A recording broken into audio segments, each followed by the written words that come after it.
Hello students, myself Poonam here. और आज हम शुरू करने जा रहे हैं अपना नेक्स्ट और लास्ट चैप्टर एएफएम का, जो कि यूनिट 4 का चैप्टर नंबर 2 है। इससे पहले हमने कैपिटल स्ट्रक्चर पढ़ा है पूरा, और आज हम शुरू करने जा रहे हैं डिविडेंड पॉलिसी। मैंने आपको 3-4 दिन का गैप बीच में इसलिए दे दिया कि ताकि आप कैपिटल स्ट्रक्चर को पहले आराम से पढ़ सकें। तो चलिए आइए आज हम शुरू करते हैं last chapter of AFM syllabus, dividend policy, या फिर आप ये कह सकते हैं कि यूनिट 4 का 2nd chapter plus last chapter of the book dividend policy. आइए आज हम इसकी थ्योरी करेंगे। सबसे पहले डिविडेंड पॉलिसी को समझने के लिए हमें किस बात का ध्यान देना है, या हमें क्या पता होना चाहिए कि व्हाट इज़ डिविडेंड। आप being a commerce student dividend के बारे में काफ़ी टाइम से पढ़ते आ रहे हैं।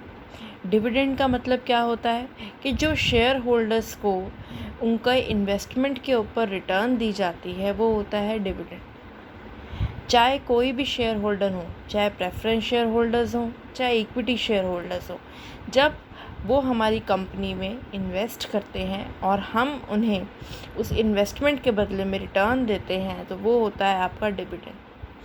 Dividend refers to that part of net profits of a company which are distributed among shareholders as a return on their investment in the company. जब हम बात करते हैं डिविडेंड की, तो 2 तरह के शेयर होल्डर्स होते हैं जिनको कि डिविडेंड दिया जाता है। सब पहले होते हैं प्रेफरेंस शेयर होल्डर्स और दूसरे होते हैं equity share holders. Preference share holders जो होते हैं वो एज अ क्रेडिटर ही उनको हम क्रेडिटर ही काउंट करते हैं, क्योंकि हम उन्हें एज अ ओनर नहीं मानते कंपनी का। जबकि जो आपके इक्विटी शेयर होल्डर्स होते हैं उनको हम ओनर मानते हैं कंपनी का। प्रेफरेंस शेयर होल्डर्स को सिर्फ 2 प्रेफरेंशियल राइट होते हैं। वो क्या? एक तो इनको जो इनका डिविडेंड है वो इक्विटी शेयर होल्डर से पहले मिलता है, और दूसरा ये कि at the winding up of the company इन्हें इनका इन्वेस्टमेंट का पैसा पहले मिलता है कंपैरेटिवली इक्विटी शेयर होल्डर्स के।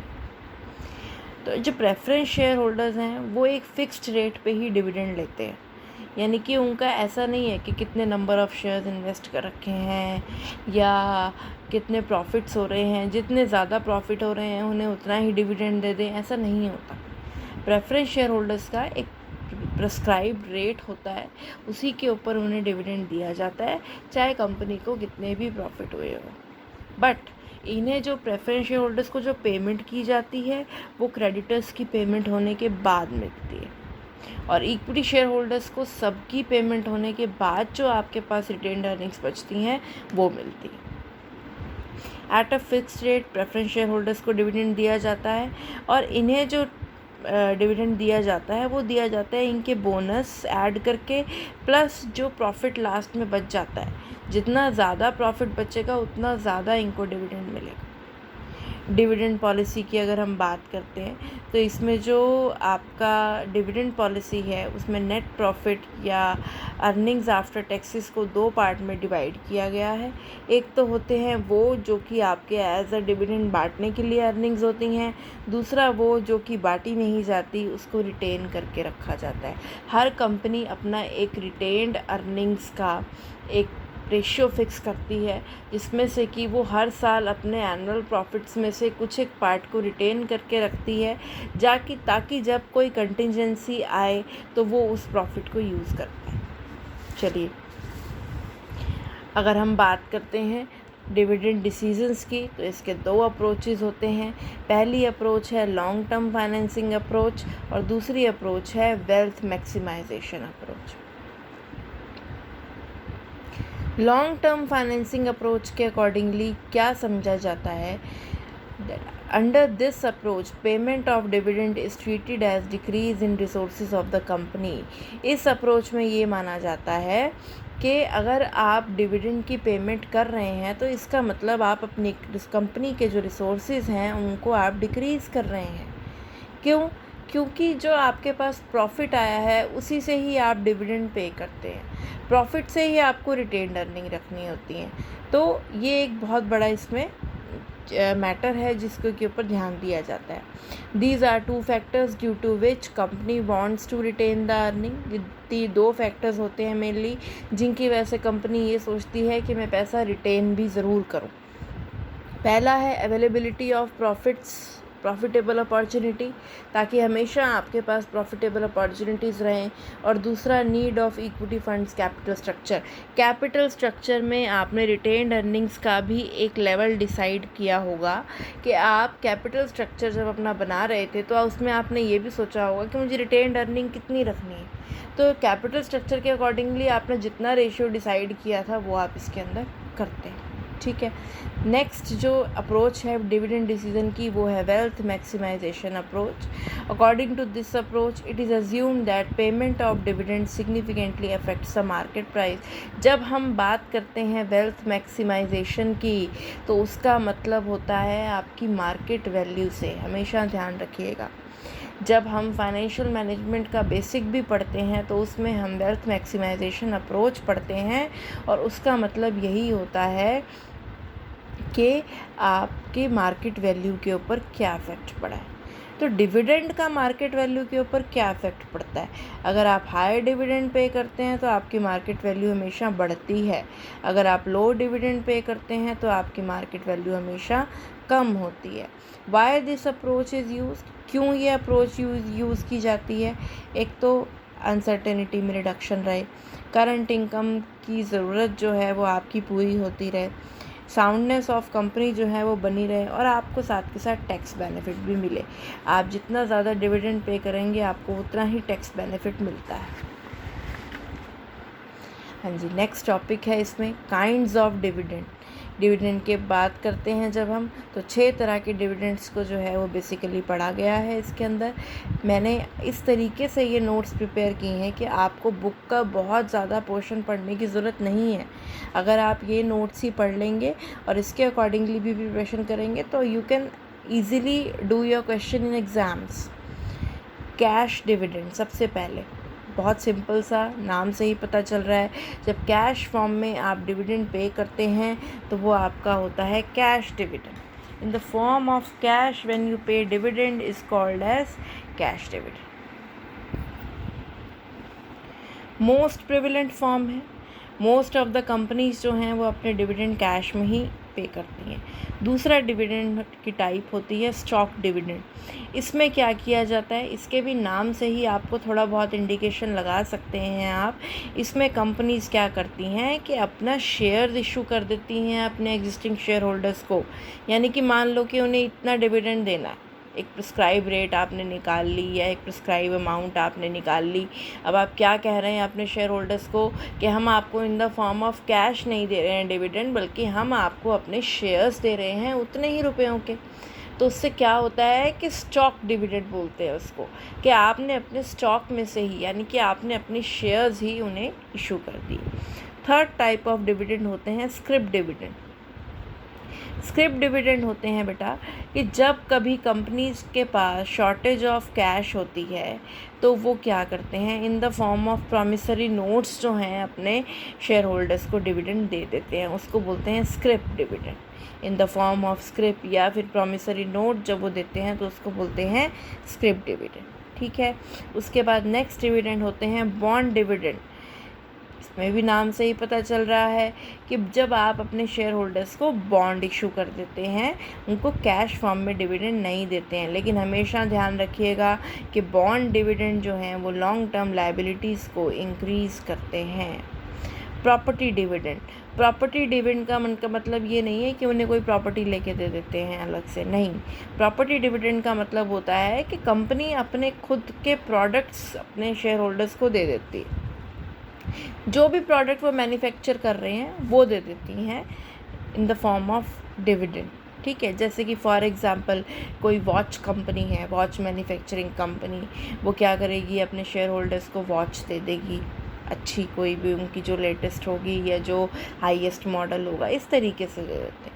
And composite model, composite dividend. Composite dividend का मतलब है कि जब आप ऊपर वाले जितने भी फॉर्म्स ऑफ डिविडेंड हैं उनमें से 2 या 2 से ज़्यादा डिविडेंड को लेके काम करते हैं या पे करते हैं तो उसको बोलते हैं कॉम्पोजिट डिविडेंड। चलिए, ये था आपका काइंड्स ऑफ डिविडेंड। आगे करते हैं हम types of dividend policy. Types of dividend policy की जब हम बात करते हैं तो इसमें 4 तरह की पॉलिसीज़ होती हैं, लेकिन सबसे पहली पॉलिसी है stable dividend policy. Stable dividend policy, नाम से ही पता चल रहा है, stable dividend, stable dividend, stable plus dividend, यानी कि आपका जो डिविडेंड रेट है वो एक फिक्स्ड डिविडेंड रेट होता है और रेगुलरली आप उसी रेट से पे करते हैं, उसको बोलते हैं स्टेबल डिविडेंड पॉलिसी। हाँ जी, दूसरी डिविडेंड पॉलिसी होती है low regular dividend plus extra dividend policy. Under this a low rate of dividend जो है वो फिक्स कर दिया जाता है but paid regularly, but in the years of extra ordinary earnings तो उनको एक्स्ट्रा डिविडेंड भी दे दिया जाता है। Low regular dividend plus extra dividend, low regular dividend plus extra dividend, यानी कि एक लो रेट फिक्स कर दी जाती है, लेकिन जिस साल एक्स्ट्रा अर्निंग्स हो जाती हैं तो उस साल उन्हें एक्स्ट्रा भी पे कर दिया जाता है साथ के साथ। Third type of dividend policy है dividend fluctuating with earnings policy. Earnings के ऊपर डिपेंड है इसके अंदर, टोटली जितनी अर्निंग्स होंगी उतना डिविडेंड दिया जाएगा। High earnings high dividend, low earnings low dividend. Policy of no dividend at present, policy of no dividend at present जो है वो फोर्थ टाइप ऑफ पॉलिसी है डिविडेंड पॉलिसी की, यानी कि आपको एट प्रेजेंट कोई डिविडेंड नहीं दिया जाएगा। ये जो पॉलिसी है ये इन 2 सिचुएशन में यूज़ की जाती है। पहली तो जब कंपनी इस पोजीशन में ही नहीं होती कि वो डिविडेंड पे कर सकते, प्रॉफिट्स इतने लोअर हुए होते हैं कि उससे क्रेडिट पूरा करना भी बहुत मुश्किल हो जाता है, तो आपको डिविडेंड कहाँ से मिलेगा।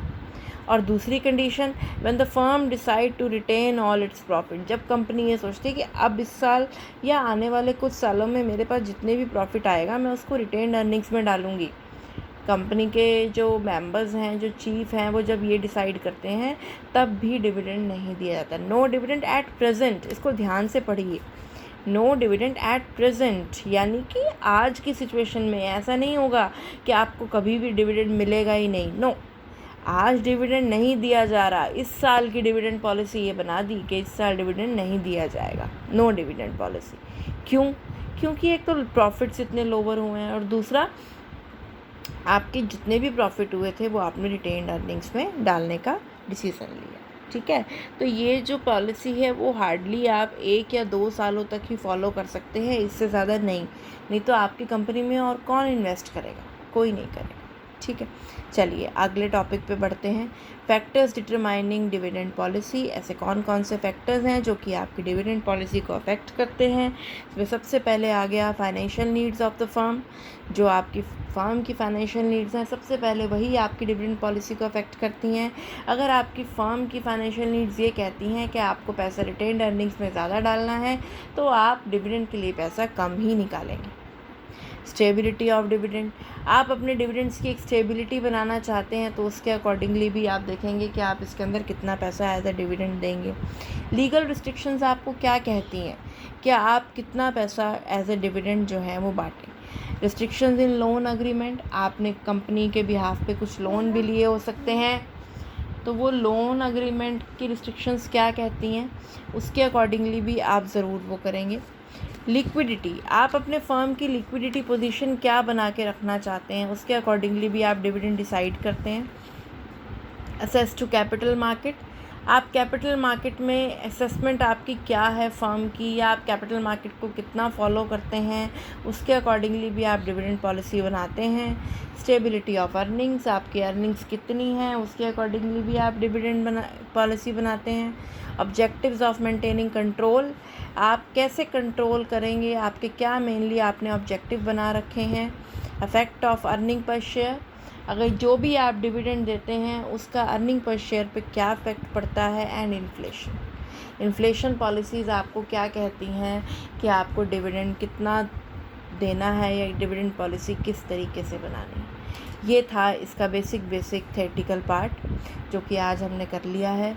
कल से हम इसके नेक्स्ट लेक्चर में जो है हम इसके न्यूमेरिकल करने शुरू करेंगे 1 बाय 1, और जो भी उसके साथ साथ बीच में थ्योरेटिकल पोर्शन आता जाएगा वो मैं आपको करवाती जाऊँगी। Thank you, have a nice day.